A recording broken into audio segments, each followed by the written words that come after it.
Согласно преданиям, предки башкир пришли на Южный Урал, следуя за вожаком волчьей стаи. Так возник их этноним. Башкорт означает «главный волк». На протяжении веков башкирский народ пополнялся за счет различных племен, в избытке поставлявшихся Великой степью. К эпохе позднего Средневековья насчитывалось около 40 башкирских родов. Они были рассеяны по территории всей исторической Башкирии, от Камы до Тобола. В нашем фильме мы расскажем об одном из них.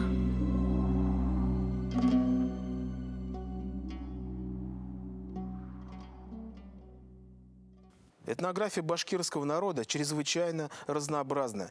Его нынешний родовой состав складывался на протяжении многих столетий. Этнологи выделяют несколько этапов формирования современных башкир от времен скифо-сарматов до Золотой Орды. Причем удельный вес этнического компонента, связанного с эпохой Чингисхана, очень значителен. Тому примером история башкирского рода Катай. Башкиры рода Катай ныне населяют Белокатайский и Белорецкий районы Республики Башкортостан. В Бакалинском районе к их селениям относятся Старое и Новокатаево. Кроме того, башкиры-катайцы компактно проживают в Кунашакском районе Челябинской области и Альменевском районе Курганской.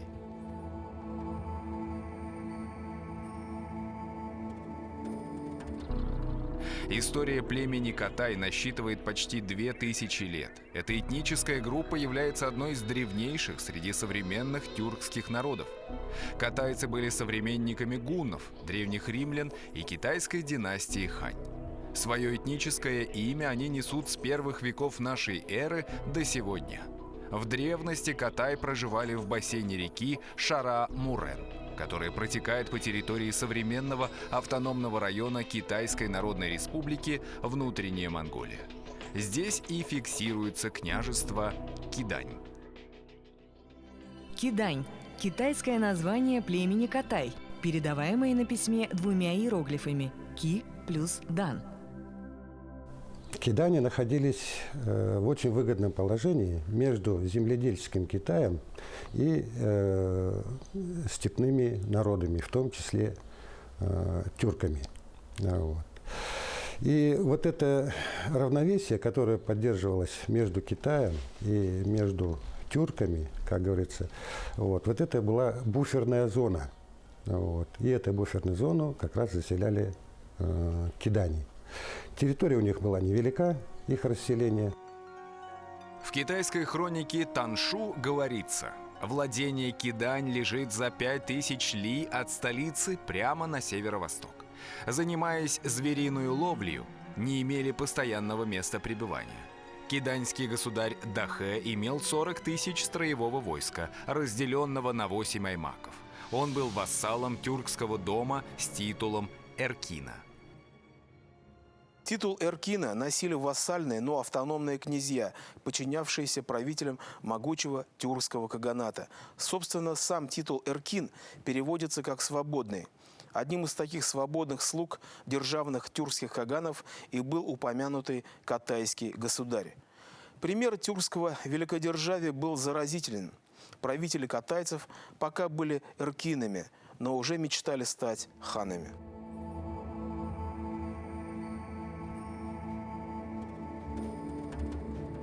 Тюркское великодержавие, воспеваемое в архонских памятниках, было далеко не всем по вкусу. В 628 году катайский князь Кугэ отложился от каганата и принял подданство империи Тан. За это император Тайцзун одарил его и старейшин шелками и чинами, за которые потребовал плату кровью. Войска катаев участвуют в военных кампаниях против своих бывших сюзеренов, тюрков, а также в кровопролитном завоевании Кореи. Как Китай, Китайская империя, так и Тюркская империя. Вот. Очень использовали политику, как говорится, борьбы друг с другом силами третьих сил. Вот. И в этом отношении кидани как раз оказывались как бы между молотом и наковальней. Тайцзун был самым выдающимся императором династии Тан. При нем Китай достиг максимального за всю его историю расширения границ. На востоке включавших Корею, а на западе доходивших до Аральского моря. Все-таки большую часть Кидани служили тюркам. Вот. Только в отдельные времена, на периоды 10-20 лет, на протяжении этих 300 лет, они подпадали под танское влияние. Вот. Императорский Китай даже назначал киданских правителей руководителями определенных провинций северных. В 695 году вождь Кидании Цинь-Джун принял титул Кагана и в одном из сражений разбил императорские войска, шедшие для подавления восстания. Через 2 года империя Тан отправила против катайского Кагана уже 170-тысячную армию, но и она потерпела сокрушительное поражение. Третья китайская армия насчитывала уже 200 тысяч воинов. Против нее одной храбрости уже было мало. Катаи были разгромлены и были вынуждены подчиниться восточно-тюркскому каганату. Однако под его властью они находились недолго. За ослаблением каганата последовало новое подчинение империи Тан, затем новое восстание против нее. Бесконечная череда войн и мятежей, сменявшихся политическими альянсами то с тюркским каганатом, то с империей Тан, заполняли в истории катаев весь VII и VIII века. Лишь в IX веке они встали на путь собственного великодержавия.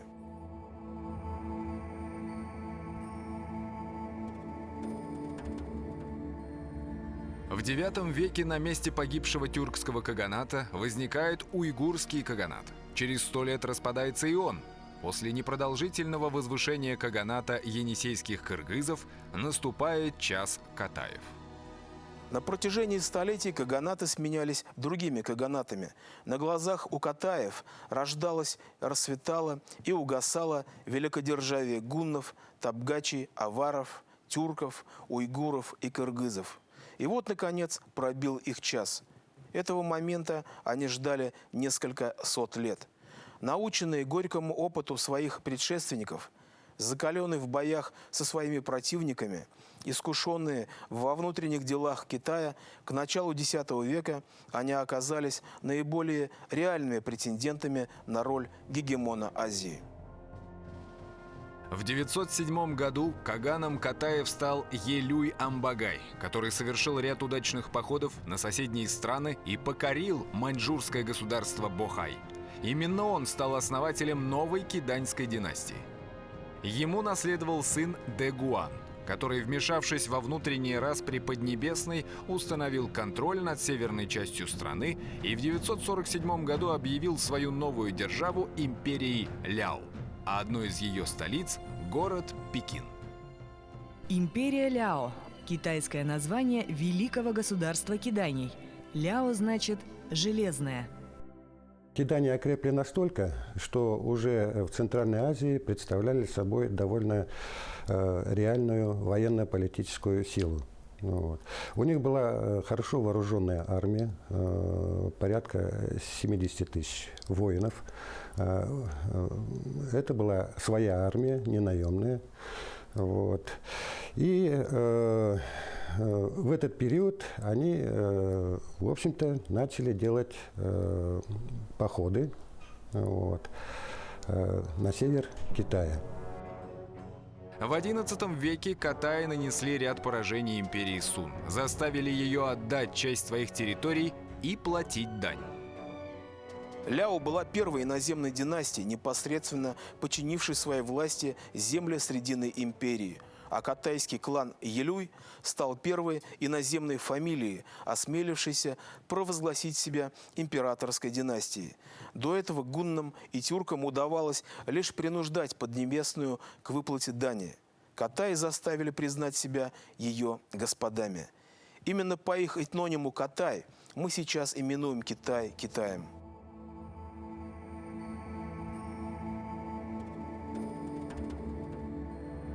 В конце XI века империя Ляо приходит в упадок.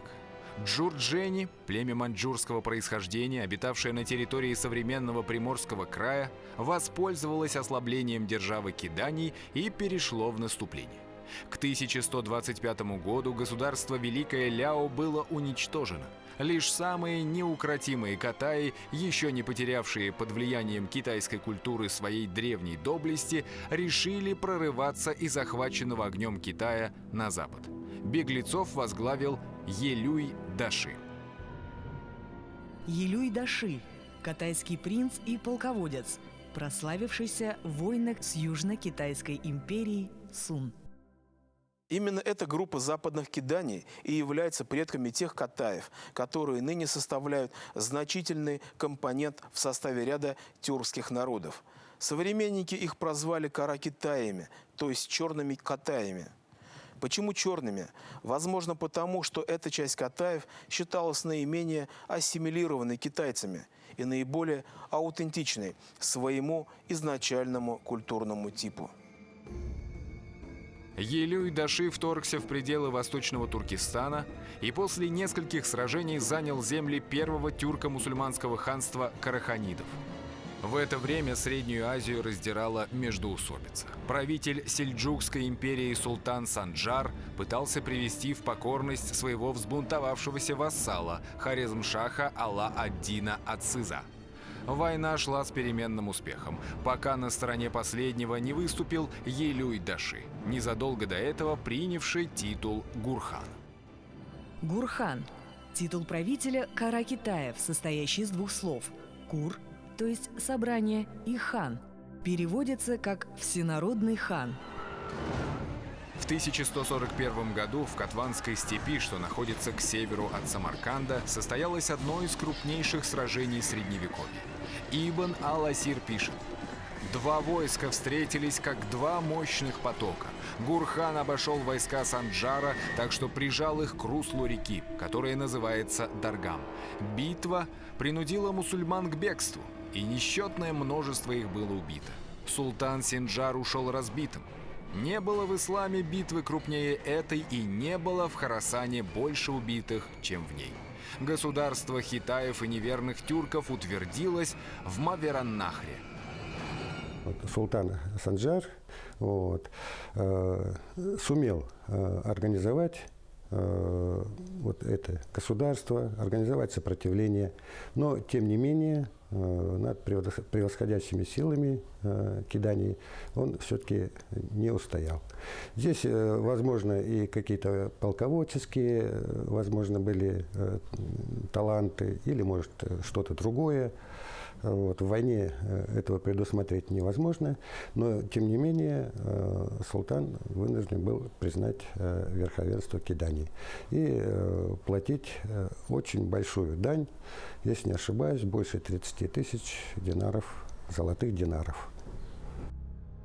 Слух о поражении лучшего воинства ислама, неоднократно громившего крестоносцев в Палестине, породил в Европе легенду о царстве пресвитера Иоанна, якобы идущего на помощь к своим единоверцам-христианам. Победа катайского Гурхана подорвала силы Сельджукской империи, но положение самих катаев также было шатким, так как они находились в окружении мусульманских подданных, мечтавших свергнуть гнет иноверцев. К тому же, еще при жизни Елюй Даши в степях Монголии родился мальчик, которому будет суждено закрыть последнюю страницу истории катайского великодержавия. Мальчика звали Темуджин.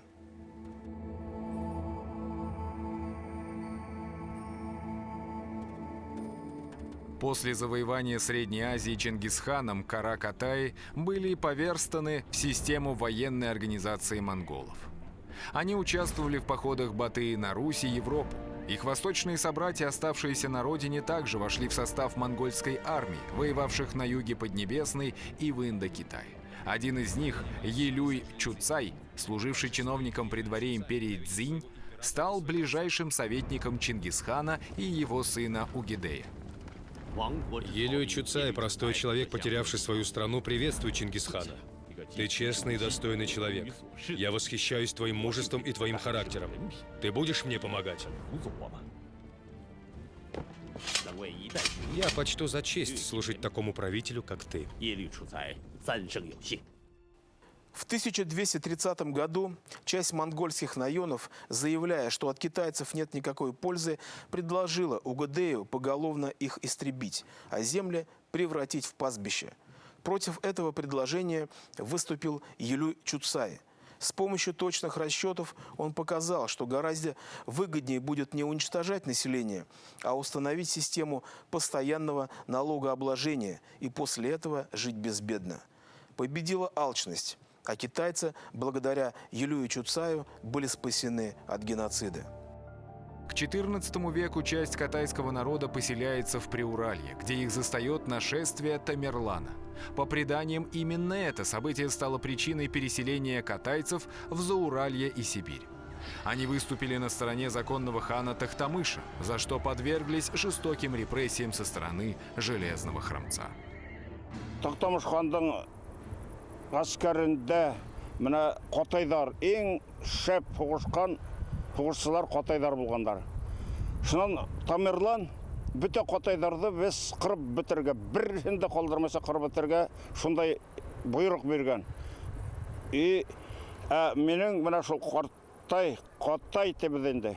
Оның есімін бәлки бірайынсы тарихшылар табыр аның есімін. Ол мына шул ұрудың есімін, қабиләбіздің есімін Қотайды хақлап қалыр үшін, оны өзе түгілінде оның бірге болған Қотай кішілері, оны Қотай деп, ұлы Қотай деп үйреткендер.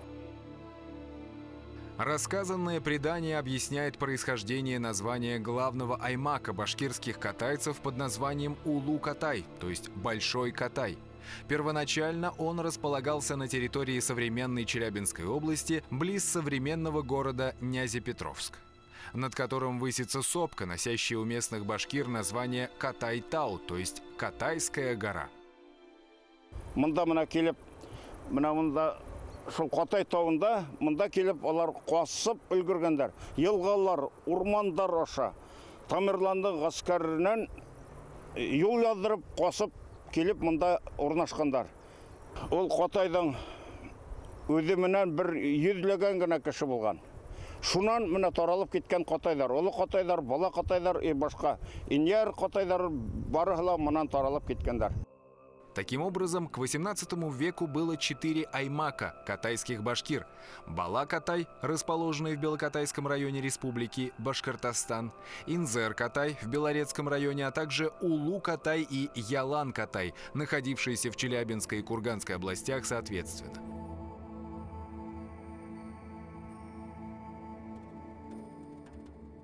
Один из старейших катайских аулов, Юлдаш-Катай, в прошлом году отметил свое 425-летие. Судьба этого селения трагична и одновременно символична, поскольку отражает дух прошедшей эпохи.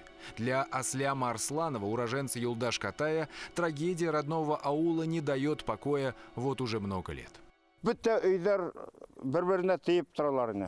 Шул хатлы. Біті орам бойлап, ауылдар бірінеде бош орын yok ені. Бұл терелі мәктәп бар ені. Оның артында клуб бұла тұғайны. Қадыр кесірткенде башқа бір немелі қалмаған енді. Мына ең ескі, ең бұрынғы ауыл енді. Қадырғы күнде мына шындай қалға қолған. Не үшін солай болып шықты? Мына Свердловск қалағына, Қадырғы Екатеринбург қалағына эсерге хау yok. Поэтому было решено построить на реке Уфе водохранилище, воды которого должны были затопить аул Юлдаш-Катай. Жители стали покидать родные места. Почти все разъехались по ближайшим городам. Потом началась перестройка, и этот масштабный проект, как и сотни других, был остановлен. В итоге и плотину не построили, и уничтожили целое село. Тенденция, как говорится, налицо. Ни одно селение катайцев, находящееся в пределах Башкортостана, пока не исчезло. Тогда как уже в нескольких километрах от административной границы республики ситуация становится совершенно иной. В этом мы убедились, посетив в апреле сего года самый дальний катайский анклав, находящийся в Курганской области.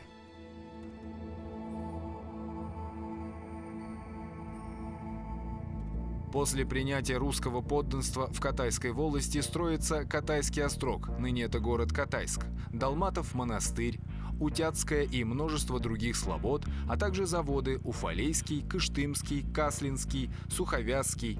Вытесненные со своих земель катайцы передвигаются еще дальше на юго-восток. Так восточная группа катайцев оказывается на территории современной Курганской области. До их переселения эти земли принадлежали другому башкирскому роду Табын.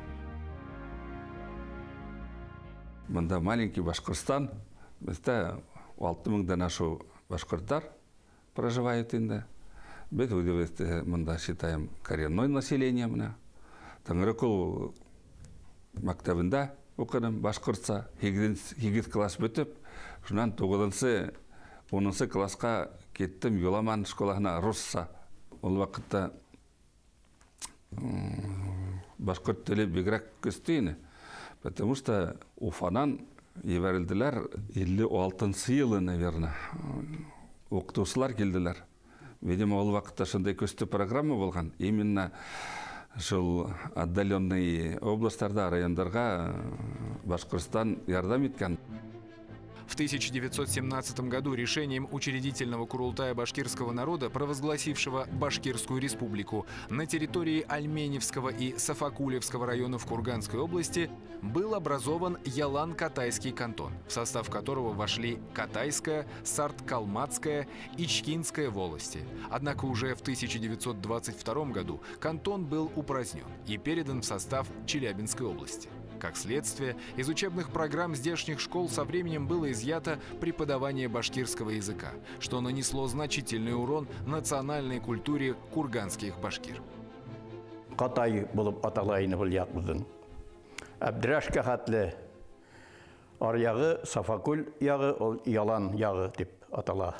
10 еллаптыр инде башкортса все же мәктәптәрдә башкорт теле кертелә башланы, өйрәтә башланылар. Ата бит бөтенләй башкорт теле юк иде ул мәктәптәрдә. Огромный ущерб башкирам Курганской области нанесло так называемое укрупнение сел, проводившееся в 60-70-х годах прошлого столетия и сопровождавшееся переселением жителей небольших деревень в центральные усадьбы. На практике это вылилось в перемещение башкир в крупные русские села. Колхоз вақытында, Совет власында вақытында мына башқұрт ауылдарды бітіре баштанлар, кеске ауылдарды. И бұл урыс ауылға жайдап центральный усадьба колхозтың етіп, бізді башқұрттардың ауылды көсерділер. Мына Буртышкан ауылын, Килей ауылын, Тәмәк ауылы. Олар бүткәс, Шығай ауылы мұнда келділер. И қадір бұл ауыл көбіне башқұрт халқы 70% мында яшәгән башқұрт халқы яшәй. И көбіне мына мәктәптә оқыйдар башқұрт балдары. Мына бұл ерлерде ата қартайым һөйдәгән сәбеләм инде. Ул мында катайдар, бала катайдар, инер катайдар, вот шул халык мына шулар яшәгәннәр мында. Аларның менә ере булган, алар шул yerдә йөреп күп көтү мал тоткандар. Проезжая по дорогам Курганской области, можно увидеть памятные знаки, свидетельствующие о том, что здесь некогда находились башкирские деревни. Деревня Туйгун основана в начале XVIII века, упразднена в 1963 году. От государства ждать помощи сельчанам не приходится, остается просить ее у Аллаха.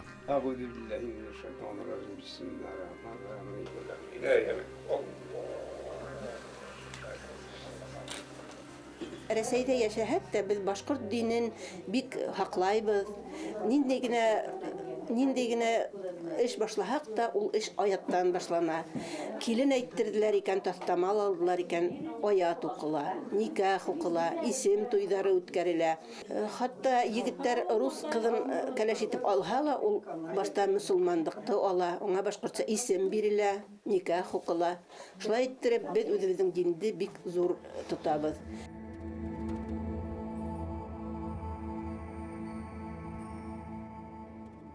В 2012 году на территории Белокатайского района Республики Башкортостан прошел съезд башкир верховьев реки Уфа, большая часть которых была представлена родом Бала-Катай, то есть Малый Катай.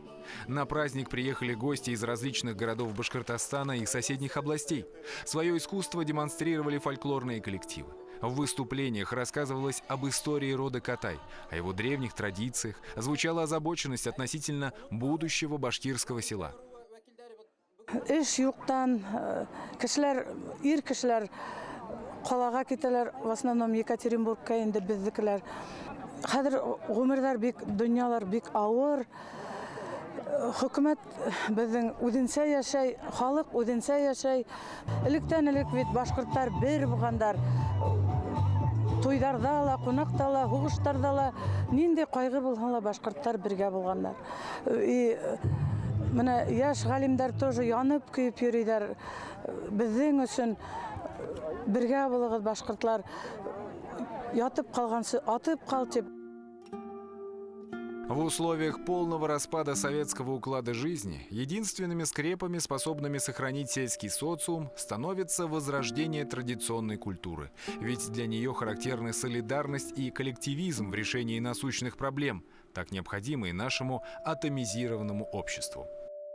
Быстыны карайбыз инде, меңлеләр, юрматылар, бик оешмалары бик зур, бергә матур собраниялар коралар, бергә эшләйләр, концертлар оештыралар, бәйрәмдәр, менә ниндидер акциялар үткәрәләр.